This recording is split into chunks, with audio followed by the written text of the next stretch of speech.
नमस्कार। मैं आपका शुभचिंतक राजेश भंडारी। साथियों, जैसा हम सभी ने सुना है कि अपने कहावत भी है कि गांव के धन्ना सेठ को अगर जुकाम भी हो जाए तो सारे गांव में मातम हो जाता है। सारे गांव वाले मातम मनाने लगते हैं। और अगर धन्ना सेठ के घर पे कोई अच्छी खबर हो तो सारे गांव वाले मिठाइयाँ बांटने लग जाते हैं। हम चाहे माने या ना माने, अमेरिका जो है इस दुनिया के लिए धन्ना सेठ है। और 18 सितंबर को धन्ना सेठ ने, पावेल साहब ने, इंटरेस्ट रेट में कमी की घोषणा की। 0.5 उन्होंने इंटरेस्ट रेट कम किया और इसके साथ यह भी बोला कि अगले 3 महीने में 0.5 दो हिस्सों में और कम करेंगे। और इतना ही नहीं, उसके साथ ये भी बोला 25 और 26 साल में जो है 2025-2026 में वो 1 से 1.5% तक इंटरेस्ट रेट कम करेंगे।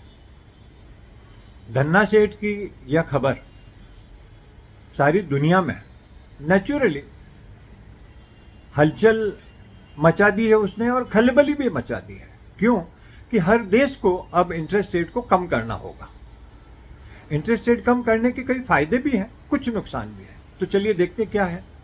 फायदा यह है कि जब इंटरेस्ट रेट कम होगा तो जो लोग लोन ले रहे हैं उनको कम ब्याज दर पे इंटरेस्ट मिलेगा, तो उनके नेचुरली खर्चे जो है, फाइनेंसिंग चार्ज जो है वो कम होंगे, उससे फायदे बढ़ेंगे।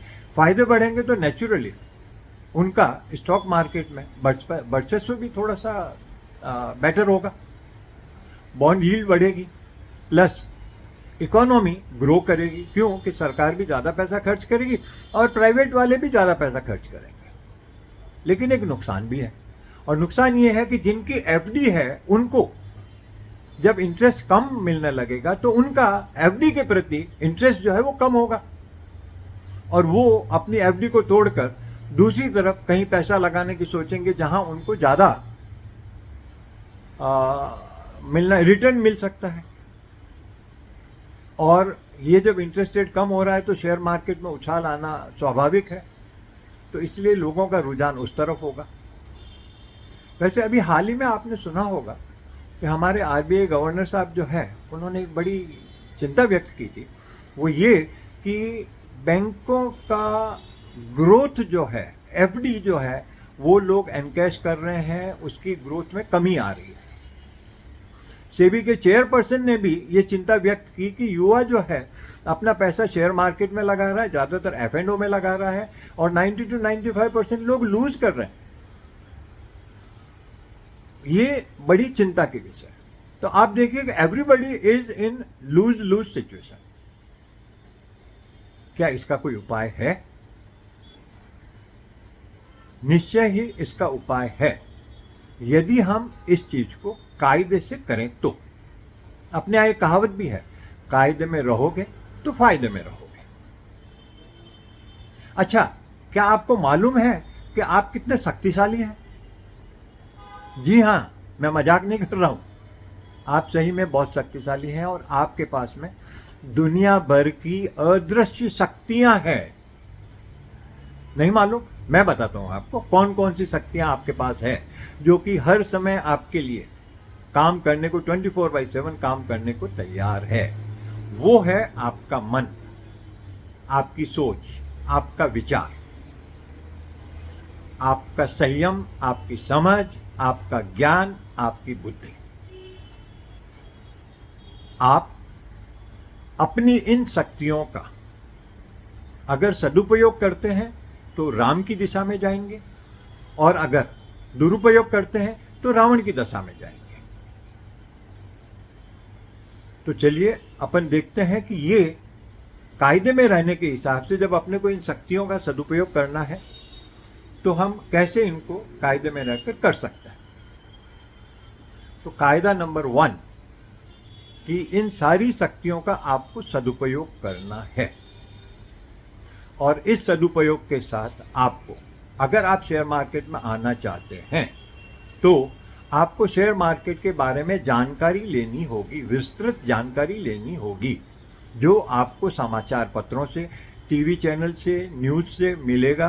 प्लस आप लोगों से जो बातचीत करते हैं सबकी सुनिए, लेकिन करिए अपने मन की इन अदृश्य शक्तियों की सहायता से।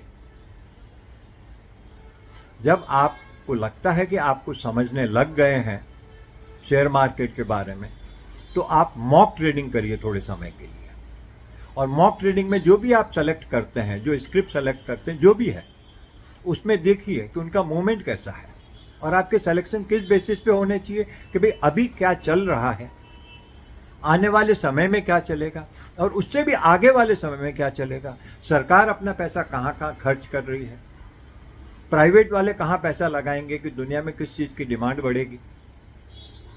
जब मॉक ट्रेडिंग में आप देखते हैं कि यस, नॉर्मली 80 to 90% आपके दांव सही लग रहे हैं, मतलब ये है कि आप अभी मैदान में उतरने को तैयार हैं। आप मैदान में उतरने को तो तैयार हैं, लेकिन पैसा भी तो चाहिए। तो जब पैसा चाहिए तो आपकी सबसे पहले विचार में आएगा, आपकी नज़र जाएगी आपकी एफडी पे कि भाई एफडी तोड़ो, ये इंटरेस्ट रेट तो कम हो गया, एफडी तोड़ो और लगाओ शेयर मार्केट में। ये आपकी सबसे बड़ी भूल होगी। एफडी को तोड़ने का सोचिए ही मत। आपको जितना पैसा शेयर मार्केट में लगाना है, आप उतने पैसे का बैंक से, जहां आपकी एफडी है, ओवरड्राफ्ट लीजिए। आपको इमीडिएटली फटाफट ओवरड्राफ्ट मिल जाएगा और वो ओवरड्राफ्ट आप लेकर रख सकते हैं। फिर जैसे जैसे आप पैसा लगाना चाहते हैं शेयर मार्केट में, वैसे वैसे आप पैसा लगाइए अपने हिसाब से, और जैसे जैसे आप लगाएंगे आपको ब्याज उसी पे देना होगा, और ब्याज आपका सिर्फ जो इंटरेस्ट रेट आपको एफडी पे मिल रहा है उससे 1% ज़्यादा है। तो इसलिए आपको ये चीज़ खटकेगी भी नहीं। हाँ, इतना जरूर है कि आप जो आपको इंटरेस्ट देना होता है मंथली बैंक को, उसमें आप 6-12 महीने के लिए अपने पास में उतना पैसा रखिए रिजर्व में। आपने शेयर में पैसा लगा दिया, अब वो आपके ऊपर डिपेंड करता है कि आप उसको 1 साल, 2 साल, 3 साल, 5 साल कितनी अवधि के लिए लगाना चाहते हैं, क्या आपके टारगेट्स हैं, क्या स्कोप है, उसके हिसाब से। जब आपको लगा कि आपके टारगेट मीट कर गए, आपको फ़ायदा हो रहा है, अच्छा फ़ायदा हो रहा है, और आप उसको एनकैश करते हैं, तो उस समय आप देखेंगे कि आपका जो एफडी है उसका इंटरेस्ट वैसा का वैसे रहा, जो इंटरेस्ट देना था वो भी निकल गया, और उसके अलावा आपको फ़ायदा भी हो गया। आम के आम और गुठली के दाम। तो इस तरह आपने पैसा गंवाया नहीं, आपने पैसा कमाया। तो अब आप देखिए, ये हर एक के लिए एक फ़ायदे का सौदा हो गया। कैसे? बैंक का एफडी नहीं टूटा, तो बैंक की ग्रोथ के ऊपर कोई इफेक्ट नहीं आया, और आपने पैसा गंवाया नहीं, आपने पैसा कमाया।